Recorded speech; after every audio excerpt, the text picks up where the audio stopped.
because we have guys, we collect all this data. We got guys that are getting slower as they're gaining 10, 12 pounds, which is normal, right? It'll happen. But how much slower? What's the threshold where, okay, we're no longer producing the amount of force that we need to produce to be effective?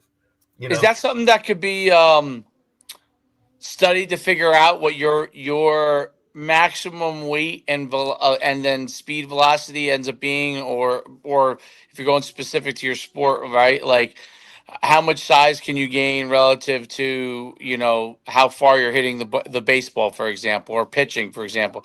Is there something that you're able to measure from that standpoint, or is that not quite yet there science wise? Yeah, there's correlations for sure. Guys that are a lot smarter than I am, especially on the sports science side, have figured out some cool stuff there. For me, it's more of a trial and error because I'm, like I said, there's guys that are just smarter than I am. They're able to figure this stuff out. For me, I'm just looking at the numbers, right? And and if we gain 10 pounds and and your speed's the same, then I know you're more powerful. Or better yet, if you gain 10 pounds and we knocked off, let's say, I don't know, 0.08 seconds off your 30, we're really getting more powerful, right? Obviously, we look at other things. How's the force plate kind of, within the force plate, you can look at numbers like impulse. You can look at numbers as like eccentric force generated. You can look at RSI data, and all this stuff will give you different little metrics that will kind of help you see where the improvements are or aren't, right?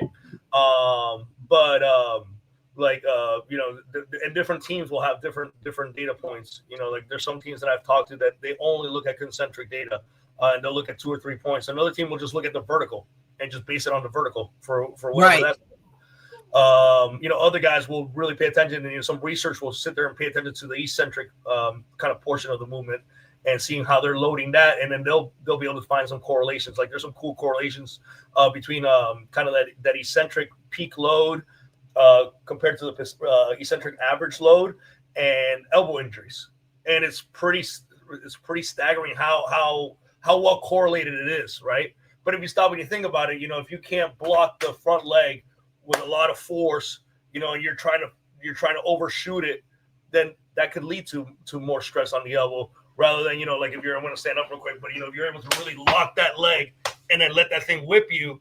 Now there's less stress necessarily on the elbow to get you to that velo. So more eccentric force makes sense to kind of save the upper body a little bit, right?